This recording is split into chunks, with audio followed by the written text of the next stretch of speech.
The room falls into an eerie silence at Alex's boldness, with every Lancaster family member looking shocked at Alex. "What? Did I speak too truthfully?" Alex asked. "In the 2 years I've been here, all I've heard is talk about when Grandpa and Grandma will pass away, who will inherit what, and how much each of us will receive. Am I the only one being honest here? Sadly, it seems I will be the only one in heaven later. I will miss you all, guys." Grandma Lancaster nearly collapses, her son rushing to steady her. Her son shouted, "Alex Kingsley, how dare you say such a thing? Are you cursing my mother?" Malvin, the eldest Lancaster son, approaches Alex, his hand striking Alex's face. "You shouldn't say things like that," he snaps, irony thick in his voice, given his past attempt to orchestrate a car accident to kill his own parents, a plan Alex thwarted in secret. "Take back what you said, Liliana," his third auntie-in-law shouted. The next moment, a slap from her was aimed at Alex's cheek. Alex could dodge it, but that would only escalate matters. So she lets it hit. Liliana, too, has her dark past, having once tried to poison her parent drink. Luckily, Alex threw it out. As the insults rain down, each family member tries to elevate themselves in front of Grandma by cursing and hitting Alex. Yet, behind their facade, nearly all have plotted against her. What a pathetic display of familial loyalty. The grandmother, Lancaster, who despises Alex intensely, would surely have already died at the hands of her own son and daughter if Alex hadn't helped her secretly. Sophia rushes to Alex's side, shielding Alex from further attacks. "Everyone, please stop," she pleads. "He's just an orphan with no parents and limited education." He speaks from the heart, without any ill intent. "I knew he is a jerk. He doesn't even take me his wife to heaven with him." "Still, please stop hurting him." Olivia chimes in, "Sophia, Michael, my boyfriend, brought gifts worth $500,000, yet your husband suggests pooling money for a grandma coffin. It's not outright, but this poor man doesn't fit the Lancaster image. You'd better divorce him before he gives Grandma a heart attack." Michael glares at Alex, sighing. How can a man be so shameless, poor, yet trying to live off the Lancaster wealth? A parasite of society. A laugh escaped Alex. "Are you jealous of me? Even without money, I married Sophia, the most beautiful woman in this Virginia city, who holds higher esteem in education, beauty, attitude, and all fields than your girlfriend. You, with all your wealth, only managed to secure the worst of the worst. Oh, I recall how you once vied for Sophia's heart and lost miserably. If I am a parasite, you must be worse than me." "A parasite's shit?" Alex retorts. Michael's face turns red in anger or shame. Grandma Lancaster bursts out, "Silence. He's far better than you. Don't you dare criticize Michael.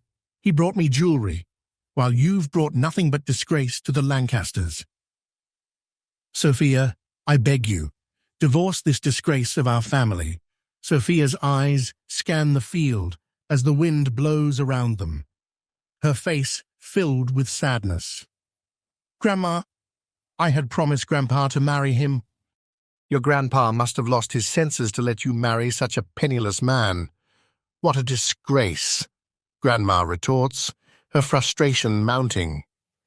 "3 wealthy families in this city have proposed to you. Why do you insist on staying with this disgrace? They are even waiting for your divorce with a lot of money for you." "Maybe it's because I'm good-looking and have a big down there," Alex quips, sparking a new round of curses from the crowd. "You might have money, but I have God's blessing. It's something you, ugly people, can't have, even with money." This is the first time all of them looked shocked as Alex dared to show his fangs. Usually, he would just be okay and let people bully him. It makes people wonder, Has he eaten lionheart for courage, or did he just wake up on the wrong side, causing his brain to malfunction? Carlos and a few others in the garden, disguised as catering staff, were already watching Alex closely. If he gave the command, they would draw their guns and start shooting everyone there. They were sick of seeing their boss humiliated day after day. But Alex hadn't given the order, and they knew if any of them dared to act on their own, he'd make sure they learned an unforgettable lesson, one they didn't want to experience. "Enough! Alex Kingsley! You are no longer welcome at this family gathering. Out!" Grandma commands, her patience snapping. "Not that fast," Alex said. "I want to get $100,000 from any one of you, and I am willing to leave this place." "What?" Malvin says mockingly. "100,000? You'll leave this place with nothing. Mark my words. You can just get out now." Alex looked into their eyes and already knew no one would give him money. He grew up in an orphanage and on back streets, learning many things from people's eyes and their body languages. He has a lot of money, but the damn game forces him to gather it from the Lancaster people. It's a messed up game just to get to know his own family.